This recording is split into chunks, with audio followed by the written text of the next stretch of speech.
5, 4, 3, 2, 1, 0.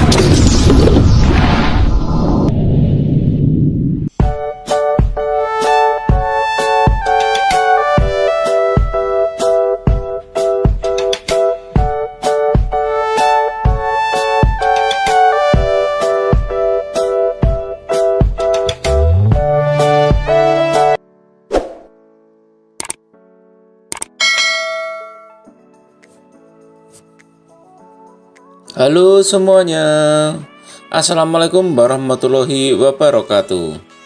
Pada kesempatan kali ini, kita akan belajar pada tema 8, lingkungan sahabat kita, subtema 1, manusia dan lingkungan. Dan kita telah sampai pada pembelajaran kelima. Anak-anak sekalian, sebelum kita mulai pembelajaran kita, jangan lupa untuk berdoa terlebih dahulu. Anak-anak sekalian, sekarang coba perhatikan syair lagu berikut ini. Lagu tersebut berjudul Kampungku. Pencipta lagu Kampungku yaitu A.T. Mahmud. Nada dasarnya adalah Do sama dengan C. Lagu Kampungku menggunakan tempo agak cepat. Artinya, lagu Kampungku dinyanyikan dengan tempo agak cepat. Lagu Kampungku menceritakan sebuah kampung di tepi sungai, tempat perahu-perahu melintas. Rumah-rumah di kalau itu terbuat dari bambu. Anak-anak sekalian, apakah kamu membayangkan suasana kampung tersebut? Ada lagu bertangga nada di atonis, ada lagu bertangga nada di atonis minor. Lagu Kampungku termasuk lagu bertangga nada di atonis mayor. Apa maksudnya? Ayo kita cari tahu. Tangga nada diatonis mayor. Tangga nada adalah urutan nada yang disusun secara berjenjang. Misalnya ya, do, re, mi, fa, sol, la, si, do. Dalam seni musik, ada jenis tangga nada diatonis.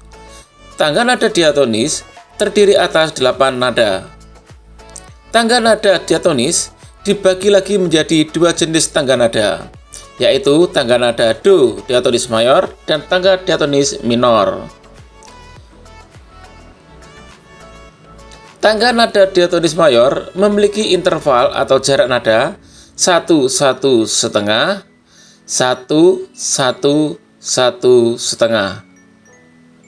Berikut ini contoh urutan tangga nada diatonis mayor. Berikut ini gambar tangga nada diatonis mayor. Ciri-ciri tangga nada diatonis mayor antara lain bersifat riang gembira, bersemangat, biasanya diawali dan diakhiri dengan nada do. Namun tidak menutup kemungkinan diawali dengan nada sol atau do dan diakhiri dengan nada do. Kemudian memiliki interval atau jarak nada 1, 1 setengah, 1, 1, 1 setengah. Anak-anak sekalian, pada siang hari pang terik, panas matahari akan menguapkan air dari permukaan sungai. Apa akibatnya bagi persediaan air sungai? Untuk mengetahuinya, mari kita lanjutkan pembelajaran kita. Anak-anak sekalian, sekarang mari kita jawab beberapa pertanyaan berikut ini.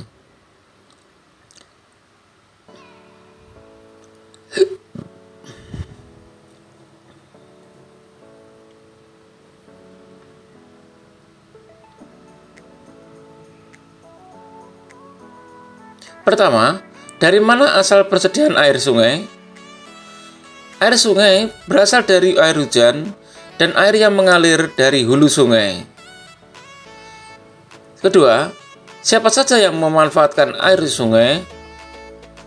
Air sungai dimanfaatkan oleh manusia, hewan, dan tumbuhan di sekitar sungai, serta hewan dan tumbuhan yang ada di dalam sungai.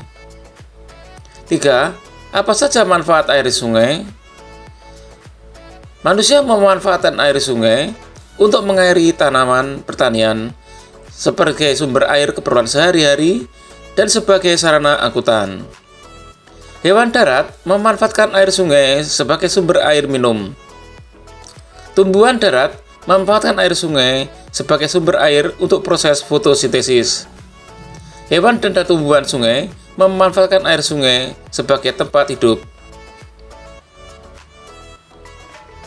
4. Apakah persediaan sungai dapat berkurang karena menguap saat terkena panas matahari? Jelaskan jawabanmu. Dalam kondisi normal, air sungai tidaklah berkurang karena menguap. Siklus air akan mengembalikan air yang menguap. Namun, ada dalam kondisi kemarau yang sangat ekstrim, sungai dapat mengalami kekeringan. 5. Faktor-faktor apa saja yang dapat mempengaruhi persediaan air sungai? Faktor yang dapat mempengaruhi persediaan air sungai antara lain curah hujan, cuaca, dan kondisi hulu sungai. Anak-anak sekalian, selanjutnya mari kita lihat bacaan berikut ini. Bunga paling berharga. Makale tinggal di sebuah desa yang selalu berkeringan. Hujan jarang turun di desa itu, sehingga tidak banyak tumbuhan. Jangankan bunga-bungaan, semak-semak pun jarang temui. Suatu hari, sebelum berakhirnya pelajaran, Bu Mala memberi seluruh siswanya masing-masing sebuah buku tulis. Buku tulis itu, halaman-halaman dalamnya berwarna putih dan bersampul merah. Indah sekali. Buku tulis itu untuk kalian. Kalian boleh menulis apa saja di dalamnya, kata Bu Mala. Saya mau menulis catatan harian di buku ini, kata Nola. Saya mau menggambar wajah setiap orang yang saya temui, kata Wendy yang hobi menggambar. Saya mau membuat herbarium, kata Makale. Bu Mala memandang Makale dengan penuh keheranan mendengar ucapan Makale. Kamu membuat herbarium? Tanya Bu Mala kepada Makale. Ya, seorang pelancong pernah menunjukkan di buku herbariumnya kepada saya. Herbarium itu sangat indah, jawab Makale. Tetapi, untuk membuat herbarium, kamu akan membutuhkan banyak daun. Tahukah kamu? Tanya Bu Mala. Makale menganggukkan kepalanya sambil berkata, atau bunga. Di manakah kamu akan mencarinya? Tanya teman-temannya Makale. Makale memandang keluar jendela, tidak tampak tanaman sama sekali. Saya akan mendapatkannya, kata Makale sambil tersenyum. Hari berganti hari, waktu berlalu dengan cepat. Buku tulis merah milik para siswa Bu Mala telah berisi sebagai campur cerita, gambar, dan foto. Hanya buku tulis Makale yang masih kosong. Pada suatu hari, sebuah awan hitam berhenti di atas desa tempat tinggal Makale. Tak lama kemudian, awan hitam itu mencurahkan hujan yang sangat deras. Benih-benih tumbuhan yang terkubur dalam tanah tandus desa itu pun tumbuh. Sepetak kebun berbentuk. Bunga-bunga merah kecil memenuhi petak perkebunan itu. Makale senang. Dipetiknya sekuntum bunga merah. Hanya satu. Kemudian ditempelkannya bunga itu dalam buku tulis merahnya. Hari berikutnya, bunga lain telah layu karena terbakar matahari. Di dalam kelas, Makale berseru dengan gembira. Saya sudah membuat herbarium, Bu Mala. Bu Mala membuka buku tulis merah Makale. Herbarium itu hanya satu halaman. Hanya ada satu bunga di dalamnya. Namun, bunga itu paling berharga di dunia. Karena hanya mekar sehari dalam setahun. Anak-anak sekalian, berdasarkan cerita tersebut, tulislah peristiwa-peristiwa yang terjadi pada cerita. Tuliskan urutan-urutan peristiwa pada cerita.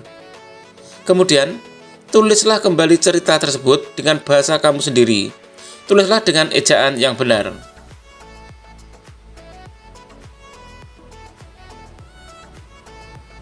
Demikian tadi anak-anak sekalian pembelajaran kita pada tema 8, subtema 1 dan pembelajaran kelima. Untuk menguji pemahamanmu, kamu dapat mengerjakan latihan soal yang terdapat pada deskripsi video ini. Sampai jumpa pada video pembelajaran berikutnya. Tetap semangat dan selamat belajar.